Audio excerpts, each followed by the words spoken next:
Vote के मामले पर सूरत हाल गंभीर हो गई है। ऐवान वजीर आला के बाहर अब कंटेनर्स पहुंचा दिए गए हैं। किसी इदारे को मालूम नहीं कि कंटेनर्स किसने मंगवाए, किसने पहुंचाए।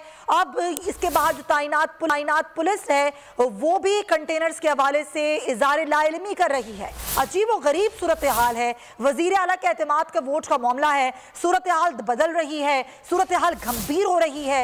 ऐवान वजीर आला के बाहर अब कंटेनर्स पहुंचा दिए गए हैं। ये कंटेनर्स किसने मंगवाए, किसने पहुंचाए, किसी को भी मालूम नहीं। इखलाक बाजवा, ये क्या हो रहा है?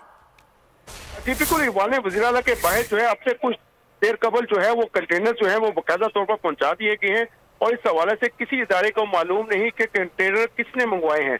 आर्ट क्लब के बाहर तैनात पुलिस एहलकारों का भी कंटेनर के हवाले से लाइल्मी का इजहार किया है और वफाकी वज़रा ने जो है वो आज इत्माद का वोट न लेने पर सीएम ऑफिस बंद करने की धमकी दी थी और इस हवाले से वफाकी वज़ीर दाखिला राना सनाउल्लाह ने वज़ीर आला का दफ्तर सील करने का ऐलान किया था। नहीं तो हुकूमत तो पीटीआई की है। ये किसने कंटेनर्स मंगवा लिए? इतने बड़े बड़े कंटेनर्स हैं, किसी को पता ही नहीं चला।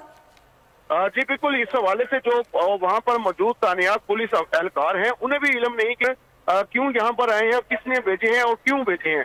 तो इस वक्त जो है बड़ी दिलचस्प सूरत हाल हुई है कि आर्ट क्लब रोड के बाहर जो है वो 2 कंटेनर जो है वो बाकायदा तौर पर वहाँ पहुंचा दिए गए हैं और इस हवाले से ना तो जो सिविल इंतजामिया है उसे इल्म है। पुलिस कहाँ है? इखलाक पुलिस कहाँ है? पुलिस की नहीं चल रही क्या?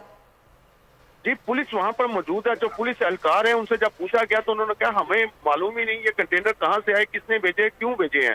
तो ये बड़ी हसास जगह है और इस हसास जगह पर 2 कंटेनर की मौजूदगी भी जो है वो इंतजामिया की कारकर्दगी पर सवालिया निशान है। अलबत्ता गुज़श्ता रोज जो है वो वफाकी वज़रा की जानिब से ये कहा गया था कि अगर वज़ीर आला पंजाब चौधरी परवेज लाई ने इत्माद का वोट ना लिया तो उसके बाद जो है वो सीएम ऑफिस जो है वो सील कर दिया जाएगा। तो अब ये खदशा, अगर ऐसा नहीं होता तो जी